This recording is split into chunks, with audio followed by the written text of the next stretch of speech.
안녕하세요. 여러분의 친절한 임경숙 변호사입니다. 1년에 결혼을 하는 커플이 30만 쌍이라고 합니다. 반면 1년에 이혼하는 커플이 10만 쌍이라고 합니다. 그러면 3분의 1은 이혼을 한다고 볼 수 있습니다. 물론 결혼한 그 30만 쌍의 3분의 1이 그대로 이혼하는 건 아니고요. 그냥 숫자상으로 비교했을 때 그런 통계학적인 수치가 나왔습니다. 우리나라의 이혼율이 최근 들어서 굉장히 급격하게 늘었는데요. 아시아권에서는 우리나라가 이혼율이 1위라고 합니다. OECD 국가 통계치로 봤을 때는 9위라고 합니다. 한때는 OECD의 1위였던 적도 있었다고 합니다. 여러 가지 정치적, 경제적인 문제가 복합이 되었던 힘든 시기에 이혼율이 급격히 늘었습니다. 옛날에는 한번 결혼하면 이혼은 절대 해서는 안 된다고 하던 시절이 있었습니다. 그래서 결혼을 하면 여자는 일부 종사해야 된다. 내지는 3년은 귀머거리, 3년은 벙어리, 3년은 눈뜬 장님으로 살아야 된다. 그리고 여자에게 칠거지 악이 아니면 조강지처는 절대로 내쫓아서는 안 된다라는 말이 있었던 때도 있습니다. 그런 얘기를 요즘 젊은 부부들한테 하면 에이, 그런 얘기가 어디 있어요? 말도 안 돼요. 이러면서 펄쩍 뜁니다. 우리나라에 그런 때도 있었습니다. 그래서 옛날에는 이혼을 하면 굉장히 집안에 수치스러운 일이라고 했거나 이혼을 하고 오면 굉장히 그 이혼의 원인이 여자에게 있는 것처럼 어떤 낙인이라고 할까요? 안 좋게 보던 시절이 있었습니다. 지금은 세상이 많이 바뀌어서 이혼이 다반사가 되기도 하고 이혼하고 재혼하는 커플도 많이 늘어나고 지금은 이혼이 그닥 큰 상처를 준다거나 낙인 효과를 주는 시대는 지났습니다. 그래도 가능하면 이혼하는 과정에서 이혼 소송을 하다 보면 그동안 있었던 나쁜 감정들, 서운한 감정들, 나쁜 말들을 굉장히 많이 쏟아냅니다. 그래서 저는 이혼 소송을 하면서 좀 더 쿨하게 깔끔하게 정리하는 게 어떨까 하는 바람을 가지고 있습니다. 이혼하게 된 원인, 파탄의 원인을 제공한 그 유책 배우자에 대한 그 책임 소재는 분명하게 밝혀주되 굳이 상대방을 비난하거나 인격적으로 모욕하거나 마음에 상처를 주는 그런 일들은 좀 자제를 했으면 좋겠습니다. 그래서 우리나라도 이제 선진국 대열에 들어섰잖아요. 이혼을 하더라도 전 남편을 아이들 면접 교습금 때문에 주기적으로 만나야 됩니다. 볼 수밖에 없어요. 그러면 원수로 헤어지는 것보다는 좋은 친구로 남을 수 있게 서로 상처 주지 말고 깔끔하게 정리를 했으면 좋겠다는 것이 저의 바람입니다. 그러면 오늘은 그렇게 이혼율이 늘어나게 된 원인 5가지를 한번 이야기해 보겠습니다. 첫 번째는 예전과는 다르게 그 여성의 지위가 굉장히 높아졌습니다.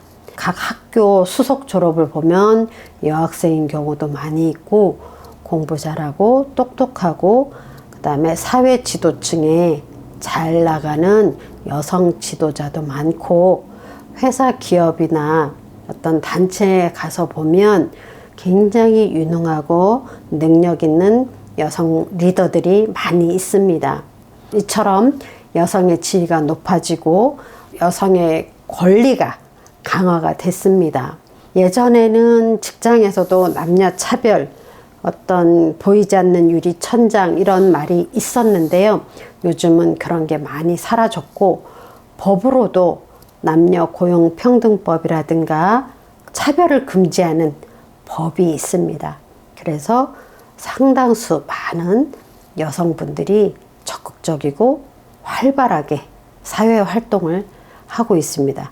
그러다 보니 그 여파가 가정까지 옵니다. 그래서 옛날에는 일방적으로 여성이 참고 인내하고 양보하고 그런 인고의 시간들을 견디는 것을 당연하게 여겼고 그렇게 하기를 강요해 왔습니다. 그런데 요즘은 여성분들이 그렇게 참지를 않습니다. 그러다 보니 여성의 권익 신장이 이혼율이 높아지는데 하나의 원인으로 작용할 수 있습니다.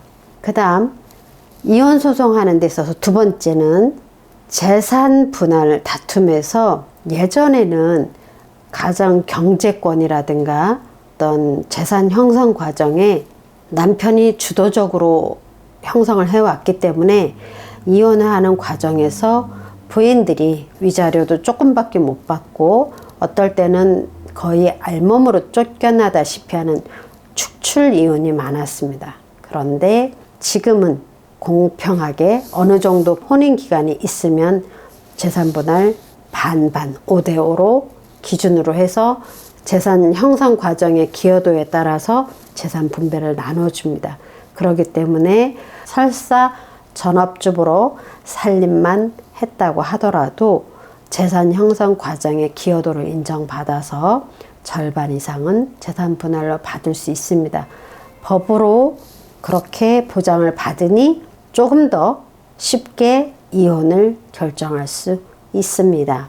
세 번째는 지금 100세 시대예요. 오래 삽니다. 건강하게 오래 삽니다. 옛날에는 60세 되면 환갑이고 환갑이면 오래 살았다고 잔치를 해줬습니다. 그런데 요즘은 60세 잔치하면 흉보입니다. 아직 팔팔한 청년이 무슨 잔치냐고. 요즘은 건강 관리도 잘하고 수명이 늘어나다 보니 한 사람하고 100년 해로 하는 거를 안 하려고 합니다. 물론 그 사이에 사별도 있고 이별도 있고 뭐 여러 가지 사연들도 있지만 한 사람하고 100년 해로 해야 된다는 생각들을 많이 안 합니다. 그래서 지금 살고 있는 배우자하고 헤어지더라도 또 다른 더 좋은 사람 만날 수 있을 거라는 기대를 합니다. 그리고 네 번째는 여성의 사회적 활동이 많아지고 여성의 지위가 높다 보니 아무래도 남녀가 만나고 접촉하는 기회가 많아집니다. 그렇다 보니 배우자가 아닌 다른 남녀끼리 썸을 타거나 불륜을 행하거나 하는 부정행위가 늘어납니다. 배우자의 외도, 부정행위가 있으면 혼인관계가 깨어지기 쉽습니다. 그러면 예전에는 남편이 좀 바람을 피더라도 경제권이 없었기 때문에 부인들이 참고 살 수밖에 없었습니다. 그런데 요즘은 남편이 바람을 피면 참지 않습니다. 바로 이혼을 합니다. 그러다 보니 이혼율이 증가합니다.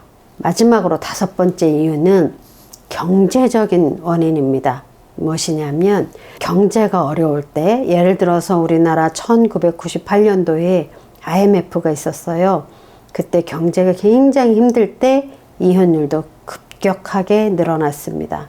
올해 또 이제 경제가 어렵다고 합니다. 환율도 오르고 금리도 오르고 부동산 가치는 떨어지고 경제적으로 힘든 시기가 오는데요. 이런 힘든 시기 때 이혼율이 늘어납니다. 지금과 같은 5가지 요인들, 이런 것들이 복합적으로 작용을 할 때 이혼율이 증가합니다. 오늘은 우리나라의 이혼율이 증가하게 된 원인 5가지에 대해서 이야기해 봤습니다. 여러분, 지금까지 도움이 되셨다면 구독, 좋아요, 알람 설정 부탁드립니다. 여러분의 구독은 저에게 큰 힘이 됩니다. 지금까지 임경숙 변호사였습니다. 감사합니다.